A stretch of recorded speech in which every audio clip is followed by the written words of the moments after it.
My sister stole my inheritance. Dad said I'd waste it. Years later at a family gathering, I arrived in a $750,000 luxury RV, and their shocked faces had the whole crowd whispering. Imagine finding out your own family, the people who are supposed to protect you, not only stole your inheritance, but then gaslight you into thinking you were the problem. This isn't just a story about betrayal. It's about a shocking truth my grandma made sure would come to light, even from beyond the grave. What the hell happened next? Well, let me tell you. For as long as I can remember, my family had this favorite game, telling me who I wasn't. You're a good kid, Caleb, but you just don't finish things, my dad would say, usually as he tossed my sister, Mara, the car keys, even if her own car was just in the shop. My aunt? She literally nicknamed me Mr. Almost, like it was some badge I'd asked for. I just kept my head down, worked hard, saved every penny. I kept telling myself, people grow out of patterns, Caleb. They do. But then, my grandma, June, passed away, and those patterns didn't just fade. They sharpened into knives, twisting deeper with every cut. Grandma June was different. She was this quiet force, you know? The kind of woman who'd iron dollar bills before putting them in a birthday card, or label freezer bags with the date and a tiny smiley face. She wasn't rich, not by a long shot, but she owned her little blue house outright, and she had a nest egg tucked away from selling their hardware store after my grandpa died. She was order, she was fairness, in a world where fair always seemed to have Mara's face on it. I remember one summer, I was 16, and I painted her fence, replaced the kitchen cabinet doors, and together, we rebuilt the porch swing. At the end of that week, she just looked at our work, nodded, and said, "Promise me you'll learn what you want to learn, Caleb, not what people tell you is sensible." I promised, of course, without really grasping it then. But I watched her tuck that promise away, somewhere tinder-dry behind her eyes. When she died last year, her house still smelled like mint tea and wood polish. It smelled like my entire childhood. We all wore black, ate those polite casseroles you get at funerals. My dad, he sat at the dining table, lips pressed into that thin line that always made him look so self-important. "We'll keep things simple," he announced. In our family, that was code for, Mara's about to get everything, and Caleb, you're expected to be mature about it.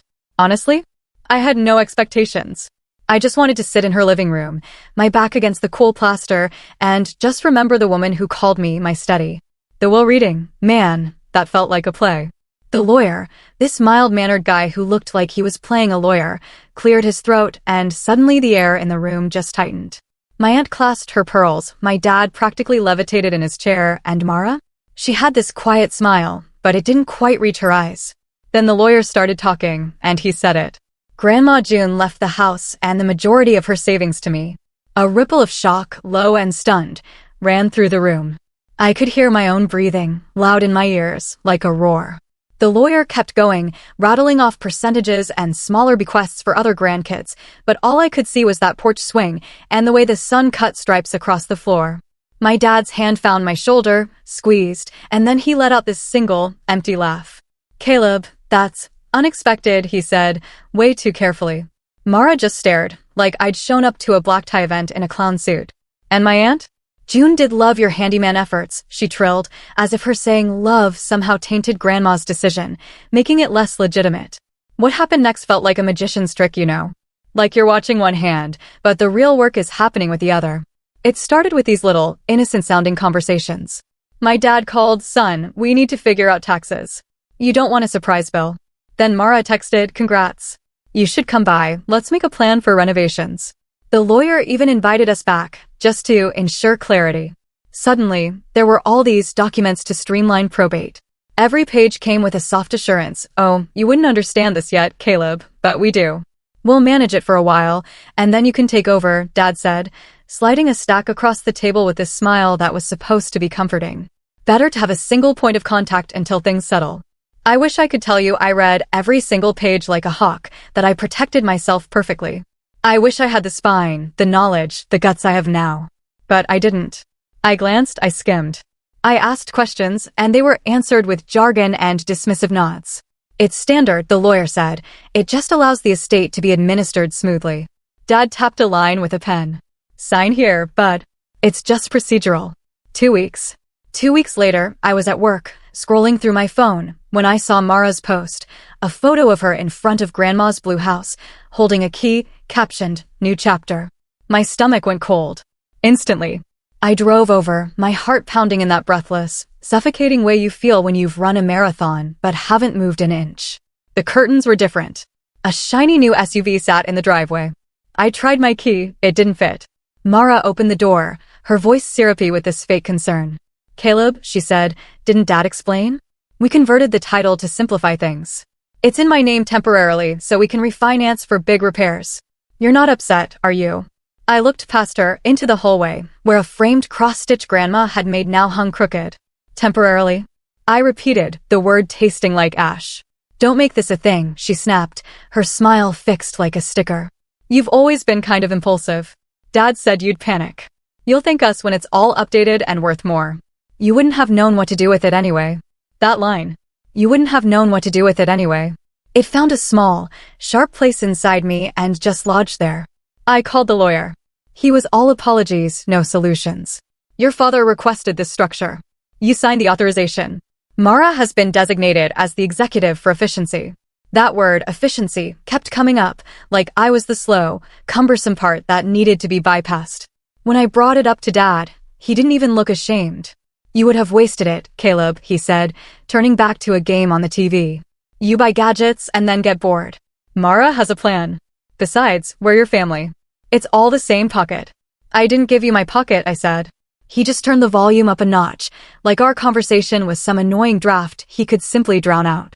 Something inside me broke that day, but then it set. Not like a bone, splintered and cast, but like a tree scar that grows around a wound and holds it forever. I stopped going to family meals. I stopped picking up their calls. 6 months later, the house sold for more than I could have ever imagined. Mara posted a photo from a kitchen I'd never stood in, holding a glass of champagne. My dad, of course, commented, "Proud of you, kiddo. Making Grandma's legacy into something real." I just sat on the floor of my tiny one-bedroom apartment, surrounded by a cardboard box of Grandma June's things, the stuff they hadn't bothered to claim because it wasn't worth money. Crocheted potholders, a jar of buttons, a folded recipe card with Caleb's favorite written at the top. And right then, I decided I was done. Done pleading for a seat at tables where people would just pull the chair out from under me. So I worked. At first, it was ugly, messy, scrambling. I took contract jobs, yeah, handyman work, sure. But I also learned electrical basics, small engine repair, and then this odd, unexpected pivot into mobile systems. I met a guy converting a delivery van into a camper, and he needed someone to figure out how to fit an entire life into 20 feet of metal. I loved it. It felt like fixing the world, just scaled down, with my own 2 hands. One van led to 2, then a referral to a small shop specializing in bigger builds. I spent my evenings watching videos on battery management systems, marine-grade wiring, diesel heaters. I learned how to make a bed lift into a ceiling. Even now, I can still feel the satisfaction of fitting a custom drawer so tight it hushed when it closed. There's a different kind of quiet you get when you decide your life is finally yours. It's not bitter, not really. Bitterness knocks sometimes, sure, asking to be let in. But this was direct. I saved every extra dollar. I ate cheap riverbank sandwiches, showered at the shop. I made a list of everything I didn't know, and one by one I learned it. I failed a lot in ways no one ever saw. But the builds got cleaner. The shop started letting me spec projects instead of just installs. The first time a client picked up a rig we designed and cried happy tears, I had to pretend I had dust in my eye. It's funny how a path can curve towards something you didn't even know you were aiming at. The more I built for others, the more I wanted to build something for myself. Not to run away, but to stand in. I started sketching out what my ultimate house on wheels would be. Not just a van, not a basic motor home, but a rolling lesson plan for everything I'd learned. The kind of rig that takes a map and makes it feel smaller. I didn't talk about it. I just added a line in my budget, future. The shop owner laughed when he saw it. "Future, huh," he said, tapping the spreadsheet. "Dream big, heart." Last winter, the shop landed 3 huge contracts, the kind of jobs that keep the lights on for a year. The owner called me into his office, closed the door, and said, "Caleb, you've earned a piece of this." It wasn't a windfall, but it was proof that the world sometimes shakes your hand back when you reach out honestly. I took my percentage, added it to future, and found a listing I'd been staring at for months. A top-of-the-line diesel pusher, low miles, meticulously cared for, priced like a dare. It was the kind of rig that lives in those highway daydreams, the kind you only see in glossy brochures. I ran the numbers 3 times. It was absurd. It was also exactly the test I wanted to pass. I bought it. You know, people who don't live on wheels don't really get what an RV like that is. It's not just a living room and a bed bolted to an engine. It's a cathedral of systems. Solar panels that drink the sun and whisper it into batteries. Inverters that turn stored light into hot showers and fresh coffee. Watertight compartments built like puzzles. Hydraulic levelers that tuck a home into balance on the side of a mountain. It's a place you measure not by square feet, but by the way you can sit at the table, hear the rain on a roof that is yours, and know you could drive to the ocean by morning. I spent a month making that rig mine. Tuning the ride, upgrading batteries, rerouting freshwater lines so they wouldn't freeze. I sanded a tiny scratch and clear-coated it until it gleamed like a mirror. I even stitched a small patch into a couch pillow, a yellow smiley face, just like Grandma June used to draw next to dates. I named it quietly, a childhood habit, but I told no one else about it. Then, late last spring, I got a text from my cousin, a photo of a long picnic table under string lights. Family gathering next month, the caption read. Mara says you're invited, too. The words felt like being accidentally CC'd on an email. I stared at that screen for a long time. A part of me, the old Caleb, wanted to decline out of habit, just disappear. But a new muscle, a stronger one, flexed instead. I looked out past the windshield of my parked rig at the river, shining like a pocket knife in the sun, and I said aloud, okay. The day of the gathering was warm, with a breeze carrying the scent of barbecue and fresh-cut grass. It was at this rented pavilion, you know, the kind of place with painted picnic tables and a chalkboard where people draw hearts around dates. Kids were squealing, chasing a soccer ball, while the adults clustered in these tight little circles. Mara was near the coolers, in this effortlessly put-together summer dress. My dad wore his salmon-colored polo, the one he breaks out when he thinks he might be asked for advice. They saw me before they saw what I'd driven. I'd parked down the road, behind a line of cars so high and square my rig made every taillight look like an afterthought. When I stepped out, there was this quick, audible hush. The kind that happens when old stories suddenly brush up against new, inconvenient facts. Mara recovered first. Caleb, she said, her smile only reaching the top half of her face. You made it. I did, I said, and my voice felt steady. Like it had finally learned how to stand on its own feet. Dad clapped my shoulder, an echo of old habits. Good to see you, son. You look well. I followed their glances. You can't ignore a 45-foot motorhome. It sat there in the sunshine, gleaming like something that had slipped loose from a parade. A couple of teenagers had already drifted over, taking selfies with its reflection. My aunt shaded her eyes with her hand. Did you rent that for the day? I let the question hang. Not out of cruelty, but because sometimes silence is the truest answer. I walked back toward it, keys in hand, and I could feel the sheer gravity of that rig changing the orbit of the entire afternoon. Conversation sputtered and then trailed after me. Someone whistled low. Someone else laughed, that brittle, nervous laugh people make when they're trying to rearrange their opinions on a deadline. That's yours, Dad finally asked, catching up, squinting in the bright parking lot. Caleb, what is this? My house on wheels, I said. Work life. A promise I made a while back. You bought a bus? Mara's voice was a little too loud, like she was trying to fill the space before anyone else could. What did you do? Win the lottery? This is ridiculous. You can't even drive something like that. I gave her a small smile. Turns out I can. What are you trying to prove? She pressed, her words quickening. You always go overboard with gestures. You could have gotten a normal place. You think buying some giant contraption makes you responsible. Responsible isn't a purchase, I said. It's a way of carrying things. Dad crossed his arms. If this is about the house, it's not, I said. And for the first time, I realized it was partly true. The house had been the match. This was the firewood I had stacked carefully, day after day, until I knew exactly how it would burn. They were all watching now. Cousins, aunts, uncles. Even the kids had slowed their game, drifting off the field as if pulled by an unseen tide. I pressed the key fob, and the coach lights blinked a calm hello. The door hissed when I unlocked it, air releasing like a breath. My hands didn't shake. There are these moments when your life is a set of lines converging, and you can feel the exact geometry of it. The place where what you've built meets everything they believed about you. Why don't we take a look? I said. The words were simple, but the look on Mara's face shifted, from amusement to something sharper, more like calculation.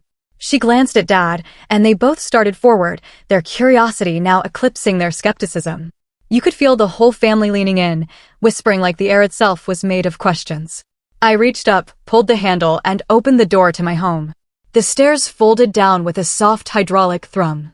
Cool air drifted out, carrying the smell of cedar and coffee. Then, a shape moved inside, and a voice, familiar, unmistakable, and impossible to ignore, floated down from the top of the steps. "Hello, everyone. It's been a long time."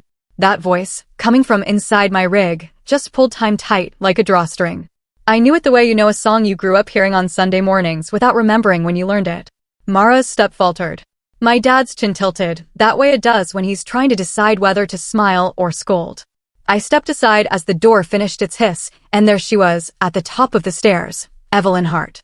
My grandmother's best friend since high school. The woman who taught me how to fold fitted sheets, who once smuggled ginger cookies to me when Dad put me on a no-sugar kick as a kid. She looked a little smaller than I remembered, but somehow taller at the same time. Her back straight, her gray hair tucked into a messy twist, like a crown she'd forgotten she was wearing. "Evelyn," my aunt breathed, her fingers instinctively finding her pearls. "Hello, Lily," Evelyn said warmly, her eyes moving with that slow, deliberate kindness she'd always had. "Richard," she nodded at my dad. "Mara." When she said my sister's name, I heard the tiniest pause, like a rest in a piece of music that lets the next note land harder. Mara recovered first. "How lovely," she said, that smile with too much gloss. "It's been ages." "What a surprise." Evelyn smiled back without showing teeth. A smile that felt like a closed book. "Caleb invited me," she said simply, then glanced at me, and something in my chest just settled. It felt like someone had finally put a hand on my shoulder from the inside. Dad's eyes moved from Evelyn to the rig, then back again. He let out that laugh people do when they desperately want the narrative to heal itself. "Well, would you look at that," he said, too loudly. "Our Caleb's gone and bought a tour bus and put on a show. What's next, son? Tickets and a merch table." I said nothing, just lifted my hand toward the open door. "You coming in?" Even without putting a foot on the first stair, I could feel the tug-of-war tightening. Curiosity pulling one way, pride pulling the other. Pride lost. They filed up behind me, in an order that felt like a diagram of our family dynamics. Dad just behind my shoulder, trying to look like he was leading, Mara next, trying to edge ahead, my aunt floating behind like an elegant shadow, cousins peeking around hips, eyes wide. The cool air inside hit their flushed faces. I watched their expressions change as they took in the cedar-lined entry, the soft glow from the recessed lights, the living room that didn't feel like a vehicle, but a very intentional, small home. The custom couch, the handcrafted table with dovetail joints, the little plant in the corner window that had somehow survived my learning curve with sunlight. "Smells like June's pantry," my aunt blurted, hand on her chest. I had lined one drawer with Grandma's sachets. Apparently, even the air remembered. Mara skimmed surfaces with her eyes, like a cat checking for dust. "It's nice," she said, finally, a concession issued like a parking ticket. Dad did a slow turn that landed on the control panel, a touchscreen labeled with circuits, the kind of layout you learn with your hands. He squinted at it.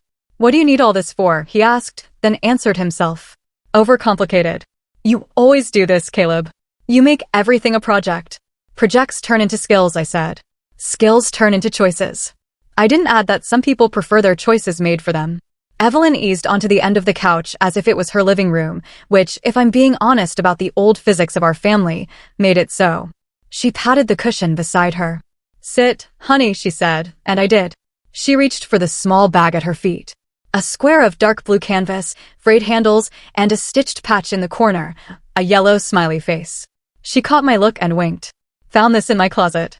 Thought I'd return it to its rightful home." I felt the past and the present braid together. My grandmother's embroidery always had a little extra stitch on each smile that was almost a dimple. I ran my thumb over it and felt that dimple, like you feel your own pulse. Something that lives because you do. Mara crossed her arms, leaning against a cabinet, posing like she was in a magazine ad for dismissal. "So," she drew the word out, "are we doing a tour, or is there a reason you orchestrated this grand entrance with June's old neighbor as your surprise guest?" "Best friend," Evelyn corrected gently, not even looking at her. "And yes, there's a reason." Dad let out a breath through his nose, cutting it short. He was clearly calculating if looking annoyed would make him look like the bad guy. Whatever this is, he continued, palms raised in a gesture of surrender and exasperation. Just say it straight. Evelyn didn't rush. She lifted a slim wooden box from her bag. The wood was the color of warm honey, worn smooth from fingers that had touched it 100 times. On the lid, in careful black marker, was my grandmother's handwriting, for later, when they've all settled down. If my heart had been a glass on a table, someone had just tapped the rim with a spoon. The whole room hummed. I knew that handwriting down to the tilt of the J. Dad did too. I watched his face pull tight. Mara tilted her head, the way she used to when deciding which angle made her look best in photos. What is that? Dad asked, his voice gone flat. June gave it to me the week before she died, Evelyn said, her fingertips resting lightly on the box, as if it might just float away. She said, Evie, I love my kids, but they will turn my will into a committee meeting if given half a chance. Wait, then give this to Caleb when the time is right. He'll know. She looked at me. She said, you'd know. Dad's laugh came out wrong. Oh, come on. We respected June's wishes to the letter. Did you? Evelyn asked, still gentle, but with a question that had a spine made of steel. I may be old, Richard, but I'm not foggy. Mara stepped forward, palms out in a performance of reason. We did what was necessary to manage the property. Caleb signed documents. We communicated. Don't make this into some melodrama. I looked at her, and I felt the old heat rise, that familiar flare that used to make my throat tight and my words scattered. But this time, it didn't come. Somewhere in the long hours of wiring and building, that heat had cooled into clarity. You told me I wouldn't know what to do with it, I said. Then you made sure I couldn't. You would have mishandled it.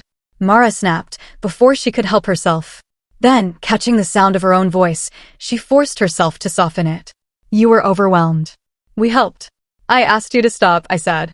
Dad rapped his knuckles lightly on the table, as if calling a meeting to order. This is pointless, he declared, looking at Evelyn's box like it was a live firecracker. June is gone. What's done is done. We've all moved on. Evelyn's eyes didn't blink.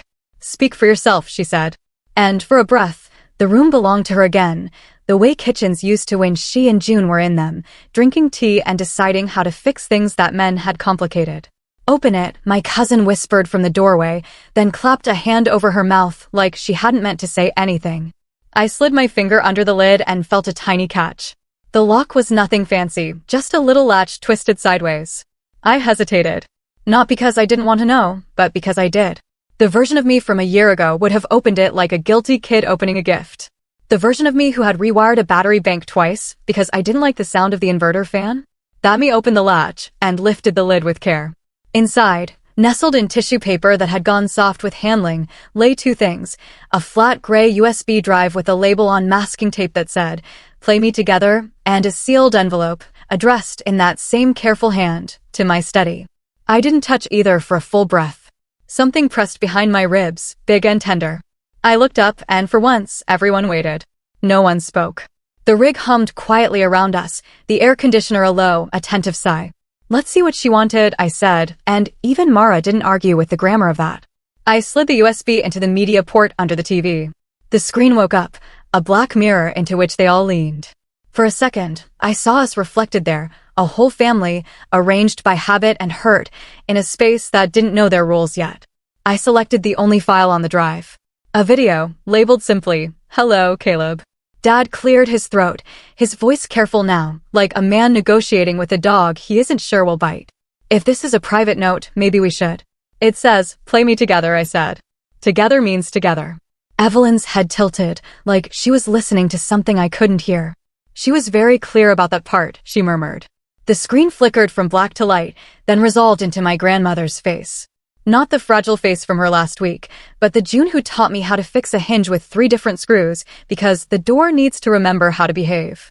Her eyes were bright, her hair set, with a hint of a smile that meant she'd rehearsed this, and then decided to just tell the absolute truth. She was sitting at her kitchen table, the one with the burn mark from the time I set a hot pan down without thinking. A mug sat in front of her, a tea bag tag heavy on the rim. There was a little hum on the audio, the sound of the fridge motor I had replaced for her on a Saturday, when I should have been studying for an exam. "Hello, my loves," she said, her voice filling the room of my home, and, for a second, the whole of my life. If you're watching this, you've done some things I predicted, and I hope some I didn't. Forgive me for being direct. We've always been a family that praised manners when we should have practiced honesty. Dad looked like someone had reached up and adjusted the brightness on his face. Mara sank into the accent chair as if her legs had suddenly gone uncertain. My aunt pressed her lips together, the way she does when she's keeping grief from spilling out beneath her lipstick. June went on, I made some choices with my will, not to punish, but to correct a tilt I've watched for many years. I gave the house to Caleb because he listens to Wood. He hears where the squeak comes from and why. That kind of listening translates to people, even if your father has sometimes preferred to call it something else. Dad's name was right there, without being said, and you could feel him flinch at its outline. He tried on a small smile, then took it off. Richard, she said, using his name out loud like a held hand and a smack all at once. You are a good man who has mistaken decisiveness for wisdom. It has served you at work. At home, it has made you confusing to love. It was as if the temperature inside the rig changed by a single, precise degree. The cousins were still now, breath caught in the webbing of the moment. Outside, life went on. Kids shouted near the field. Someone cracked a soda. But in here, the world had tucked in to listen. June took a sip of tea and continued. Mara, my brilliant magpie. You collect shiny things, achievements, applause, rooms. I respect your hustle, but hustling your brother is not the same as building a life. There is a difference between strategy and theft. I'm guessing you had help reading this to him. Mara made a small sound, half laugh, half breath. This is. She started and then stopped because even she couldn't finish the sentence without stepping into a room where the floor had been removed. June's eyes softened, and I realized she wasn't performing this for the camera. She was talking to us like we were already interrupting with our objections. I'm not here to argue with the past, she said. I am here to tuck a few things into the future. In the envelope, my study, you'll find some instructions and a key. There are copies of papers, too. I made them because I didn't trust paperwork to protect the spirit of what is right. My fingers hovered near the sealed envelope like a compass over north. I heard Dad swallow. The paper made a dry whispering sound when I shifted it slightly in the box. The sound of a match that hasn't struck yet. June leaned closer to the camera. I have always believed in two kinds of belonging. The kind you inherit and the kind you build. The first can be taken from you by the greedy or the scared. The second can be given away only by you. If you are watching this together, then perhaps there's still a chance to practice the second. Silence layered itself over the room. The video ticked on. June glanced off camera, as if she'd written notes on the back of an envelope and taped them to the wall. As for my house, she said, and my lungs tightened. If someone has sold it for ease or profit, you'll find in the envelope something that needs doing. It will be inconvenient. It will also be right. Then she smiled, the smile she saved for hard truths. And if you have not, well, you may ignore me on this one occasion and make yourselves a sandwich. Mara sat forward, eyes bright with a kind of impatience that might have been fear in a different color palette. This is manipulative, she said, her pitch rising slightly. She's gone. She can't dictate what we do from beyond. Shush, Evelyn said, not unkindly, but with the authority of someone who has nursed you through a fever. Let her finish. June took a breath that I could feel all the way in my hands. One last thing, she said, softer now. Shame makes people do silly, small-hearted things. So does pride. If you've made a mess, make it clean. If you've been robbed, don't become a thief in your own heart by living forever in that moment. Build something new. Caleb, open the envelope when you're ready. Not before. Ready is when your shoulders are not trying to reach your ears. The screen froze on her smile, the one that crinkled her eyes into commas, and then faded to black. For a second, the only sounds were the humming systems I had installed. Quietly doing what they were designed to do. Hold. Cool. Power. Wait. Dad cleared his throat. It came out too loud. He tried again. So, he said, reaching for bluster and coming up with a handful of air. A touching video. Old people and their messages. He clapped his hands softly, like at a recital. Now we've all had our moment. Let's not dig up old. I'm opening it, I said, my voice steady and low. My fingers found the envelope's edge. The paper gave under the pressure with a soft sigh. Mara took a step toward me, palm lifted like a traffic cop.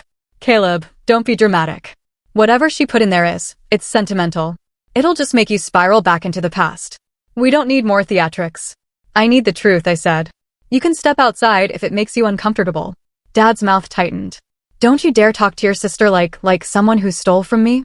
I asked, and the room, already small, seemed to press in, everyone's eyes darting like minnows.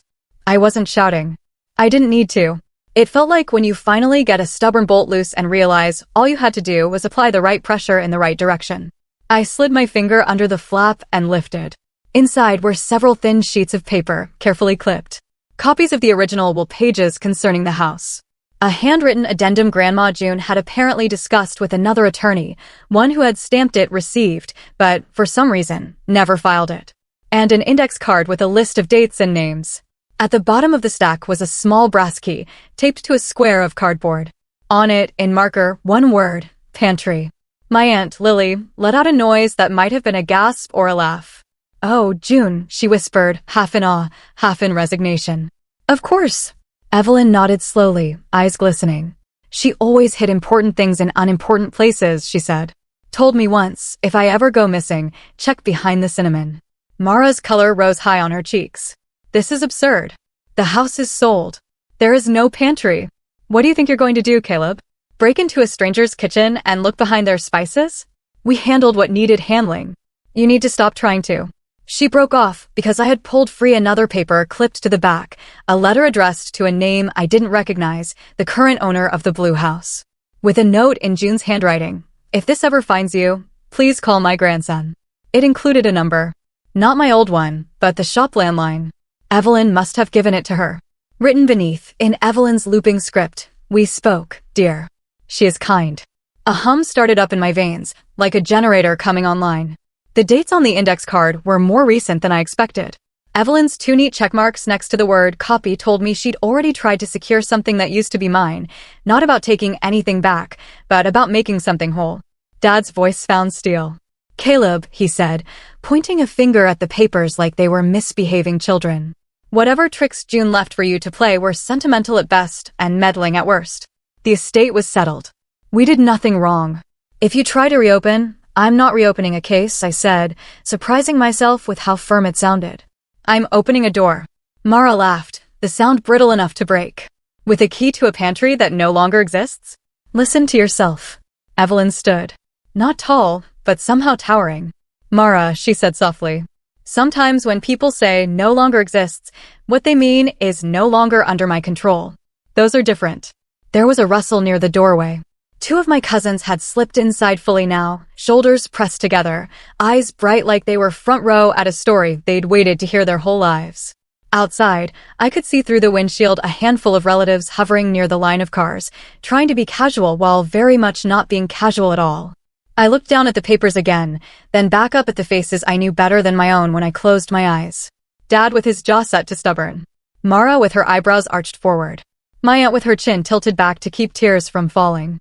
I felt, as clearly as I have ever felt anything, the weight of the next choice. Not just for me, but for the whole room. There are moments when a family story is a piece of wood on a workbench. The grain runs one way, and the temptation is to cut across it because you're tired or mad or both. And then there's the other way, the one that requires sharp tools and patience, and leaves you with something that can hold weight. I slid the brass key into my pocket. It was warm now from my hand. I picked up the phone mounted by the panel, dialed the number on the letter with the kind of care you use when you're fixing something delicate, and pressed the speaker button so the room could hear the line begin to ring. Mara's head snapped up. "Caleb, don't," she started, her voice pitched with an urgency I hadn't heard since we were kids, and she was the one afraid of thunder. The line clicked. A woman's voice answered, bright, wary. "Hello." I swallowed, my mouth dry as paper. "Hi," I said, hearing my own voice carry through my home and into whatever room she was in. "My name is Caleb Hart. This may sound strange, but I believe you live in a blue house that used to belong to my grandmother, June. She may have left something behind for me in your pantry." There was a pause, the kind full of 100 little calculations on the other end of the line. In the rig, everyone leaned forward without meaning to. I could hear the distant echo of a television wherever she was. The clatter of a spoon set gently on a saucer. A dog shaking its collar. "Yes," the woman said finally, in a tone that made the hair on my arms lift. "I was told you might call one day. I think I know exactly what you're talking about." Every eye in the room swung to me. Dad's hand tightened on the edge of the table. Mara's fingers trembled where they rested on the cabinet, a tiny vibration no one else would have noticed if they weren't used. To reading earthquakes in her manicure. "Could I come by?" I asked, feeling each word land like a nail set properly. "With a few people who need to see it?" Another pause. Then I'll put the kettle on, she said. But you should know, when I found it, I didn't open it. The note on it said, for Caleb, when he is ready. It's heavy. She hesitated. Heavier than it looks. The call ended with a promise to text an address. The room remained in that suspended place, air thick with all the unsaid things, swarming like midges at dusk. I set the receiver back in its cradle, each click very loud. No one moved. My grandmother's envelope lay open on the table, its edges soft, its contents a small gravity well. Mara opened her mouth, closed it, then forced out a laugh that didn't make it to her eyes. So what? She said, pushing the words like a cart with a bum wheel. We all pile into your house bus and go on a field trip to shake a stranger's spice rack? This is ridiculous. Evelyn looked at her kindly, in the way that can feel like a spotlight. Sometimes, she said, the ridiculous thing is the only honest thing left. Dad finally found a piece of ground. Over my dead body, he muttered, low and sharp. I stood, feeling the engine I had rebuilt beneath my feet like a sleeping thing ready to wake. I looked at all of them and, for once, didn't try to guess their reactions before they had them. I'm going, I said. And then I looked at my aunt, at my cousins hovering like question marks. At Mara, whose certainty was suddenly a costume with the zipper stuck. At my father, who had built himself whole out of being unquestioned. You can come, I added. And it wasn't an invitation so much as a door propped open. And as the first foot lifted toward the threshold, whose I couldn't yet tell, the rig's door, still ajar, caught a gust and swung wider with a soft thud. Outside, a cluster of relatives had gathered, their faces a collage of shock, curiosity, and something else I recognized far too late. Because stepping out from behind them, eyes sharp and lips pressed into that familiar line that always meant trouble was about to be packaged as logic, was the one person I hadn't expected to show up at all after years of silence. Hello, Caleb, my mother said from the sunlight, her voice smooth as the back of a spoon. I hear we're going on a little drive. My mother's arrival sucked the air right out of the rig. She hadn't spoken to me since the will-reading debacle years ago, the day she'd stood silently behind Dad and Mara while they shuffled papers under the excuse of efficiency. Back then, her silence felt like betrayal painted in soft pastels. Now, as she stepped closer with that deliberate calm she always wore for arguments, it looked like a mask stretched too thin. Of course she shows up now, I thought, pulse strumming in my ears, when the truth is about to break open. Mom, I said carefully. Why are you here? To support my family, she answered smoothly, eyes darting toward Mara. I heard you were making a spectacle. I thought you could use a steady voice to bring reason back into this. Reason. That was her word for everything she didn't want to confront. Reason when I asked why Mara's mistakes were forgiven, but mine were magnified. Reason when I begged for her to stand beside me at the lawyer's office, and she stayed seated. Reason when she told me, your sister just knows how to handle things better. But here's the thing about reason. Once you've built your own foundation, their version of it doesn't stick anymore. I didn't answer her. Instead, I turned the key in my pocket over once, twice, letting its weight remind me that what came next wasn't about her comfort. It was about my grandmother's truth finally standing in the light. I'm going, I repeated, this time louder, so the cousins at the door could hear. Anyone who wants to see what June left for me is welcome. The rest can stay behind. For a moment, no one moved. Dad's arms were crossed, jaw clenched. Mara's eyes flickered, trying to calculate which mask to wear. My mother's face tightened just slightly at the edges, a crack in her porcelain calm. Then Lily, my aunt, the one who had looked half in tears when June's video played, stepped forward. I'll go, she said softly. June was my sister. If she left something behind, I want to see it. That broke the dam. Two cousins shuffled in behind her, whispering, we're coming, too. Evelyn stood, put her hand on my arm, and nodded like she'd been waiting for this turn in the story. Mara sputtered, you can't all just run after him like children chasing a scavenger hunt. This is nonsense. A pantry key, a letter. It's sentimental garbage. Grandma loved stories. She probably wanted you to play detective. Caleb, don't you see? Maybe she set you up to waste your time. Maybe, I said. But it's mine to waste. Her face hardened, but her words faltered. We loaded into the rig, a strange caravan of relatives sitting stiffly on the couch and dinette, as if they weren't sure whether to treat it like a living room or a stage. Dad refused to sit, standing near the door like a guard. Mom perched beside Mara, her hand resting lightly on her daughter's wrist like an anchor. Evelyn sat beside me in the co-pilot seat, eyes out the windshield. The drive wasn't long, but the silence was thick. Every bump in the road rattled unspoken thoughts loose. I kept both hands steady on the wheel. For once, I wasn't nervous about whether they approved of me. I was just getting us where we needed to go. When we pulled up, there it was. Grandma's blue house.